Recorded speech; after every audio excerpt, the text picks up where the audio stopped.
Hello, my friends. Welcome to my spiritual sanctuary. This is Sandra. How's everybody doing?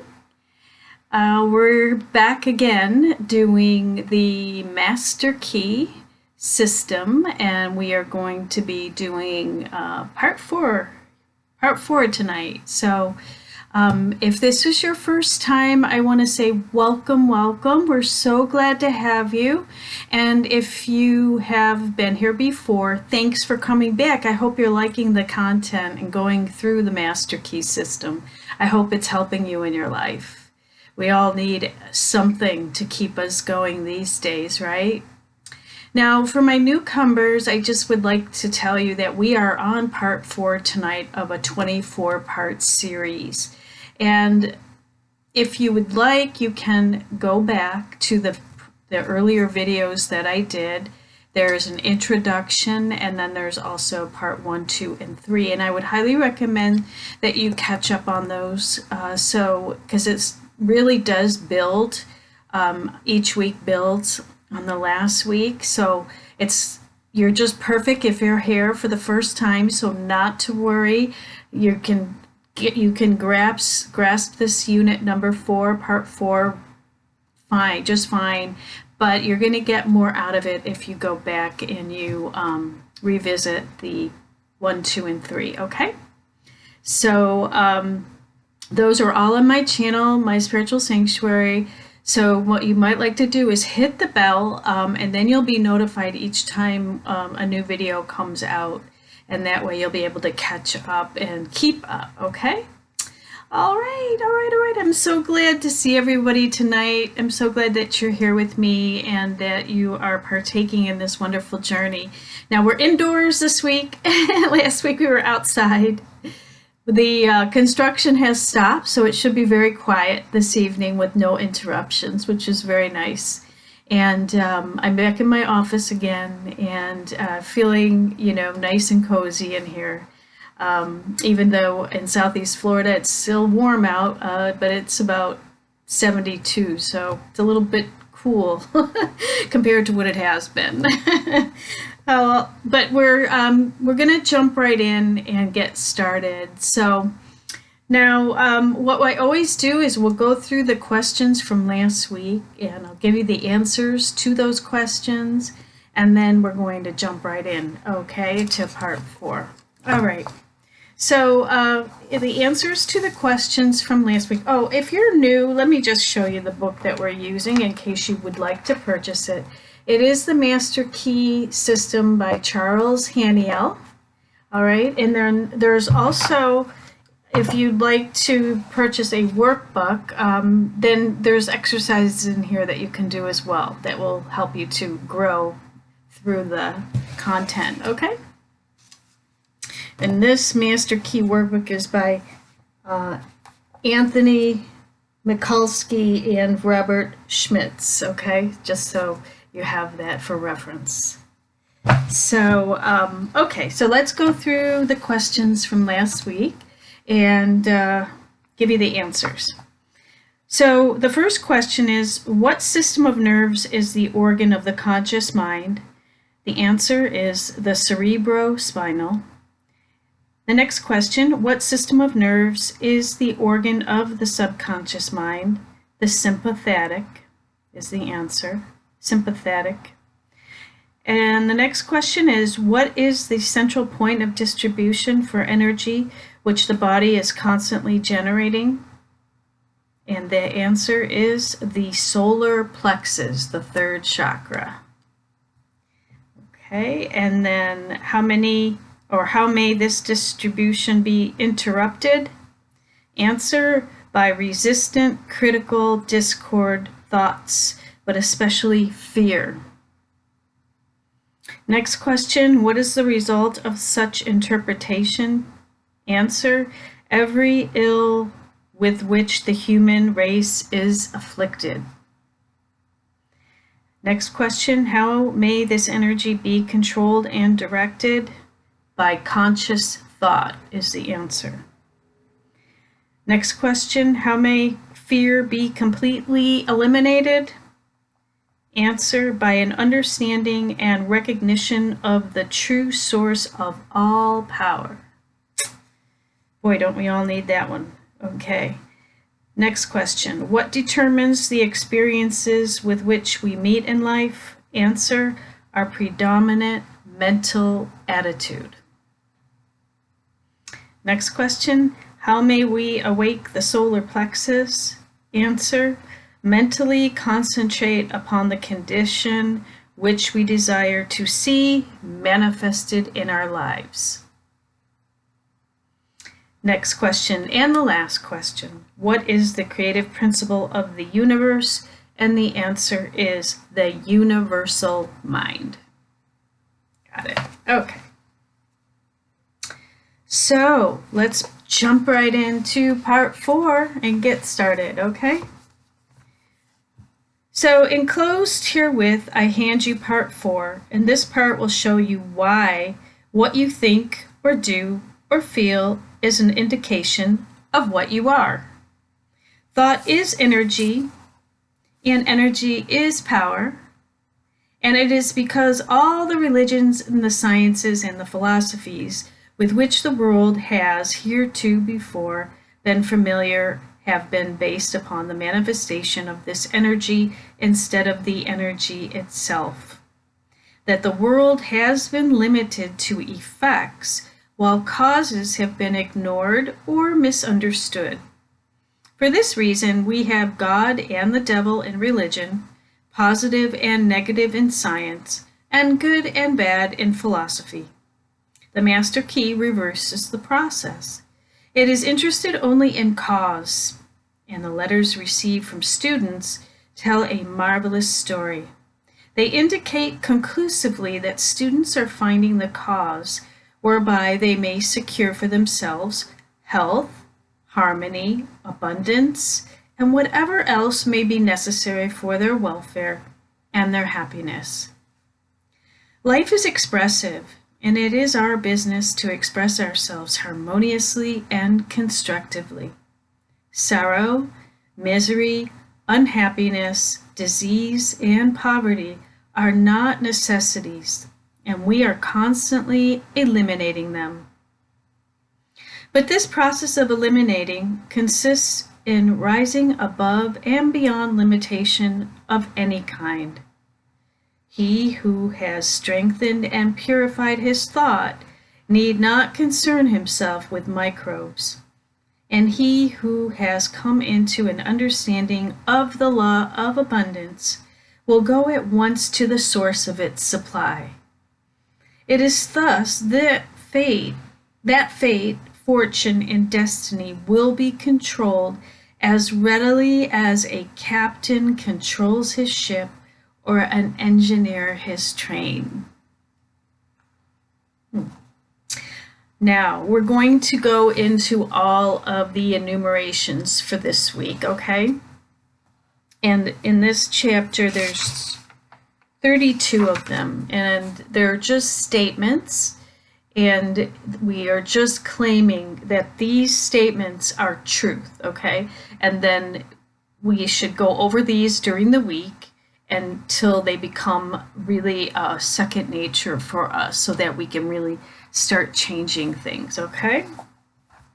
So number 1, the I of you is not the physical body.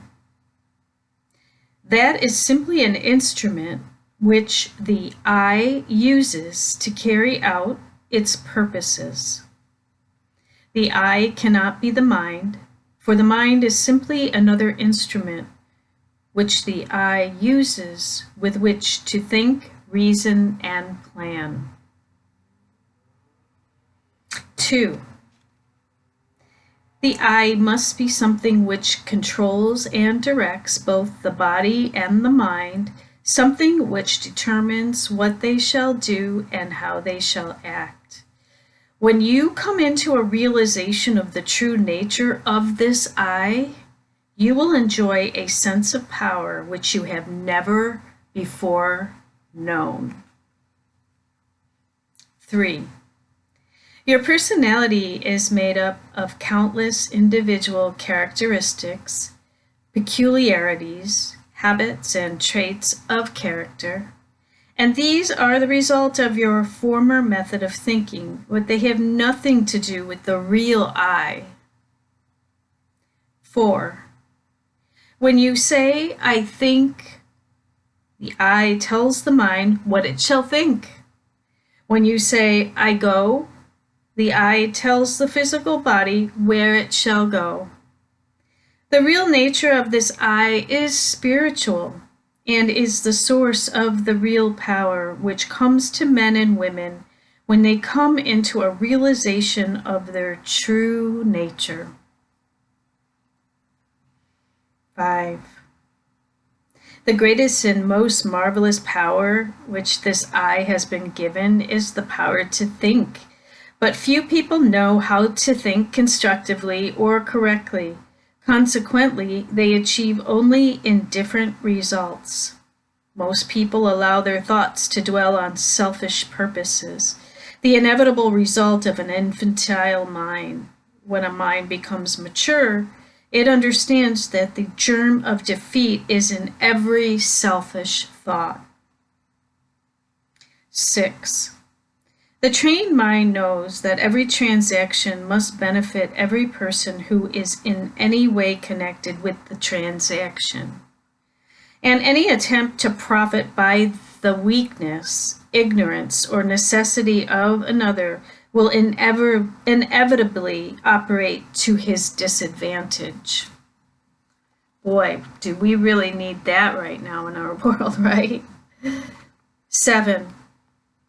This is because the individual is a part of the universal. A part cannot antagonize any other part, but on the contrary, the welfare of each part depends upon a recognition of the interest of the whole. 8. Those who recognize this principle have a great advantage in the affairs of life. They do not wear themselves out. They can eliminate vagrant thoughts with facility. They can readily concentrate to the highest possible degree on any subject. They do not waste time or money upon objects which can be of no possible benefit to them. 9. If you cannot do these things, it is because you have thus far not made the necessary effort, and now is the time to make that effort. The result will be exactly in proportion to the effort expended by you. One of the strongest affirmations which you can use for the purpose of strengthening the will and realizing your power to accomplish is, I can be what I will to be. Wow. 10. Every time you realize who and what this I is. Try to come into a thorough understanding of the true nature of the I. If you do, you'll become invincible. That is, provided that your objects and your purposes are constructive and are therefore in harmony with the creative principle of the universe. 11. If you make use of this affirmation, use it continuously, night and morning, and as often during the day as you can think of it, and continue to do so until it becomes a part of you. Form the habit, as I said earlier, okay? I can be what I will to be. Okay, that is powerful. 12. Unless you do this, you had better not start at all, because modern psychology tells us that when we start something and do not complete it, or make a resolution and do not keep it, we are forming the habit of failure, absolute, ignominious failure. If you do not intend to do a thing, do not start it. If you do start, See it through, even if the heavens fall. If you make up your mind to do something, do it. Let nothing, no one interfere. The I in you has determined, the thing is settled, the die is cast, and there is no longer any argument. 13. If you carry out this idea, beginning with small things, which you know you can control, and gradually increase the effort, but never under any circumstances allowing your I to be overruled, you will find that you can eventually control yourself, and many men and women have found to their sorrow that it is easier to control a kingdom than to control themselves. 14. But when you have learned to control yourself, you will have found the world within, which controls the world without. You will have become irresistible. Men and things will respond to your every wish without any apparent effort on your part. 15. This is not so strange or impossible as it may appear when you remember that the world within is controlled by the I, and that this I is a part or one with the infinite I, which is the universal energy or spirit, usually called God or the divine. 16. This is not a mere statement or theory made for the purpose of confirming or establishing an idea, but it is a fact which has been accepted by the best religious thought as well as the best scientific thought. 17. Herbert Spencer said, "Amid all the mysteries by which we are surrounded, nothing is more certain than that which we are ever in the presence of an infinite and eternal energy from which all things proceed." 18. Lyman Abbott, in an address delivered before the alumni of Bangor Theological Seminary, said, "We are coming to think of God as a dwelling in man rather than as operating on men from without." 19. Science goes a little way in its search and stops. Science finds the ever-present eternal energy, but religion finds the power behind this energy and locates it within man. But this is by no means a new discovery. The Bible says exactly the same thing, and the language is just as plain and convincing. Know ye not that ye are the temple of the living God? Here then is the secret of the wonderful creative power of the world within. 20. Here is the secret of power of mastery. To overcome does not mean to go without things. Self-denial is not success. We cannot give unless we get. We cannot be helpful unless we are strong. The infinite is not bankrupt, and we who are the representatives of infinite power should not be bankrupt either. And if we wish to be of service to others, we must have power and more power. But to get it, we must give it, and we must be of service. 21. The more we give, the more we shall get. We must become a channel whereby the universal can express activity. The universal is constantly seeking to express itself to be of service, and it seeks the channel whereby it can find the greatest activity, where it can do the most good, and where it can be of greatest service to mankind. 22. The universal cannot express through you as long as you are busy with your plans, your own purposes.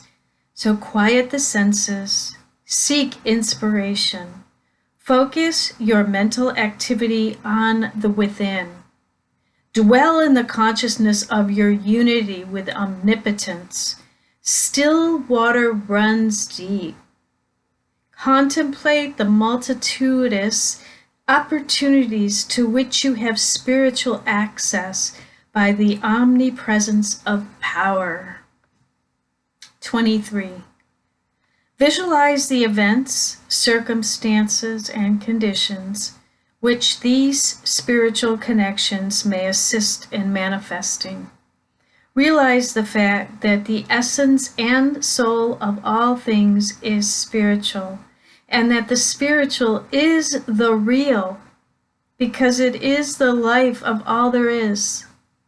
When the spirit is gone, the life is gone. It is dead. It has ceased to exist. 24.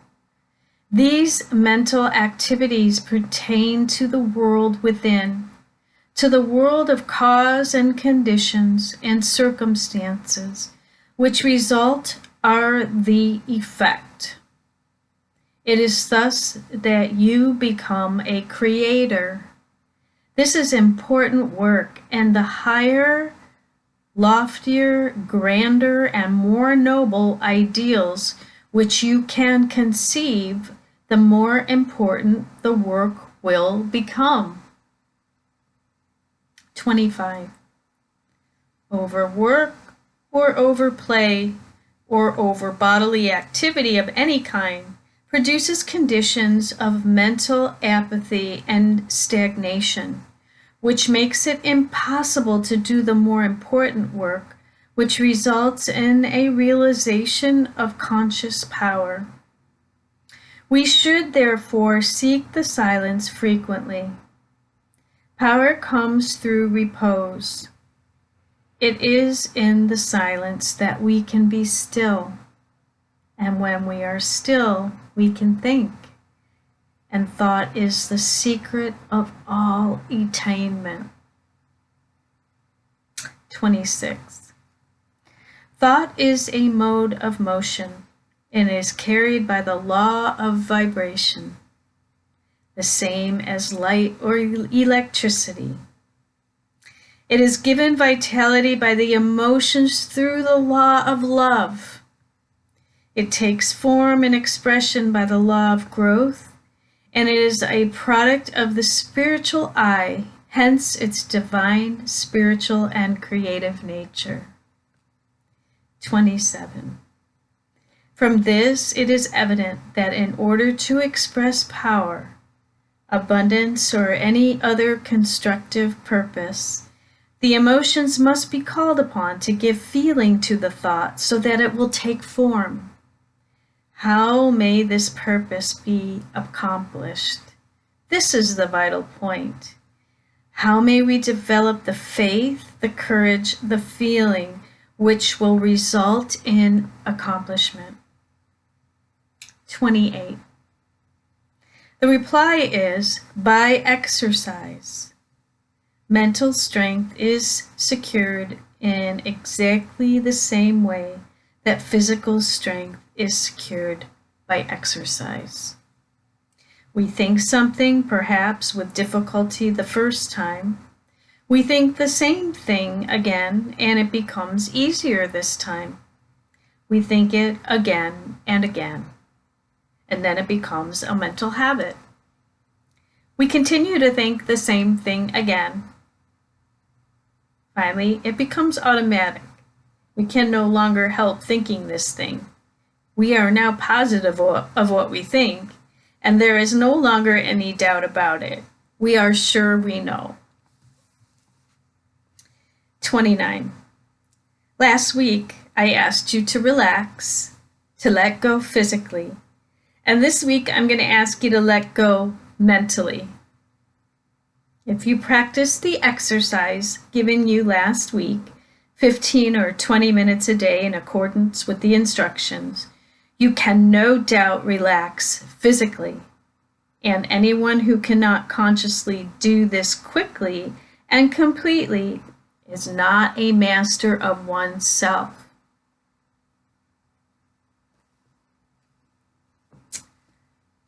Yeah. He has not obtained freedom. He is still a slave to conditions. But I shall assume that you have mastered that exercise and are ready to take the next step, which is mental freedom. 30. This week, after taking your usual position, remove all tension by completely relaxing. Then mentally let go of all adverse conditions, such as hatred, anger, worry, jealousy, envy, sorrow, trouble, or disappointment of any kind. 31. You may say that you cannot let go of things, but you can. You can do so by mentally determining to do so, by voluntarily intention and persistence. 32, and our last point. The reason that some cannot do this is because they allow themselves to be controlled by the emotions instead of by their intellect. But those who will be guided by the intellect will gain the victory. You will not succeed the first time you try, but practice makes perfect. It is not perfection, it is practice. And this is in everything else. You must succeed in dismissing, eliminating, and completely destroying these negative and destructive thoughts, because they are the seed which is constantly germinating into discordant conditions of every conceivable kind and description. There is nothing truer than that. The quality of thought which we entertain correlates certain externals in the outside world. This is the law from which there is no escape.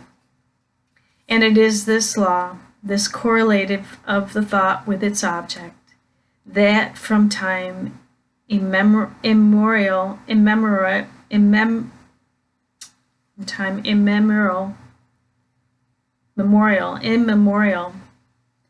has led the people to believe in special providence.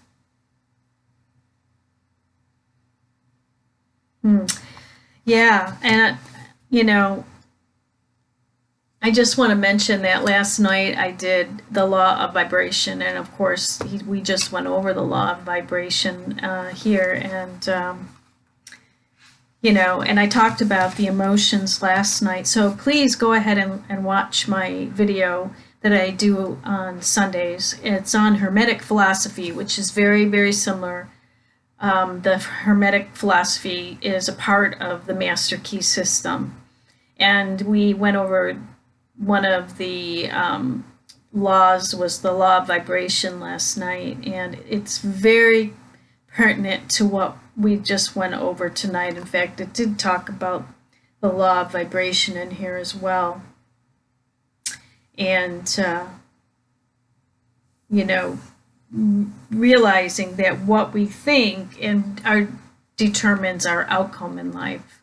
And it's so important that we keep our vibration very high, our emotions very high, so we keep our vibration high. And last night I went over a book called Power versus Force by David Hawkins, PhD, MD. And in there's a map of consciousness, and it does give a numerical value to each emotion and its frequency and its vibration. So if you want to get that book, it's a wonderful book to read, and it's all about the power is not in the force, the power is in allowing.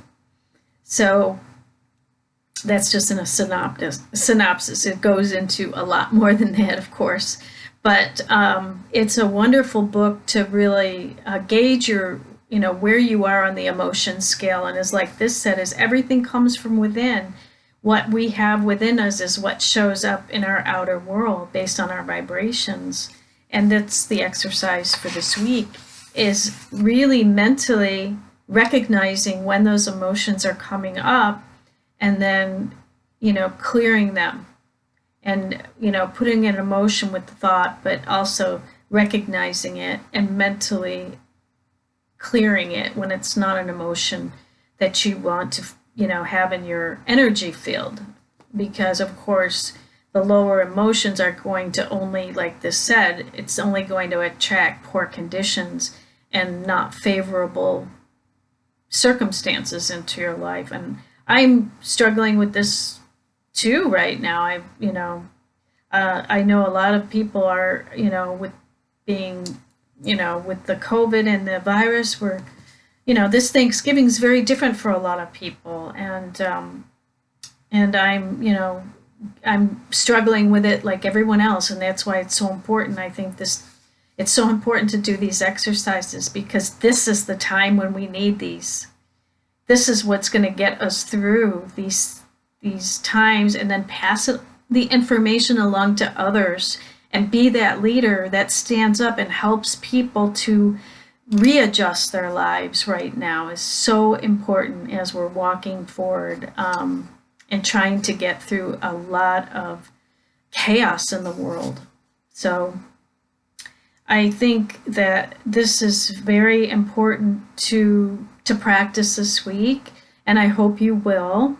So let me go through the questions real quick, and then next week I will give you the answers. If you have the text, then you'll be able to see what the answers are, okay? So the first question, these are study questions. First question is, what is thought? Second, how is it carried? Third, how is it given vitality? Fourth, how does it take form? Fifth, what is the secret of its creative power? How may we develop the faith, courage, and enthusiasm which will result in accomplishment? 7, what is the secret of power? 8, why is this so? 9, what is the silence? And then 10, of what value is it? So you might want to just jot down the questions and then listen to the video again and listen for the answers, okay? And that will help you to cement the answers and the concepts in your mind. And watch your life change as a result. I know that it's working for me as well. I'm manifesting some pretty heavy stuff right now in my life.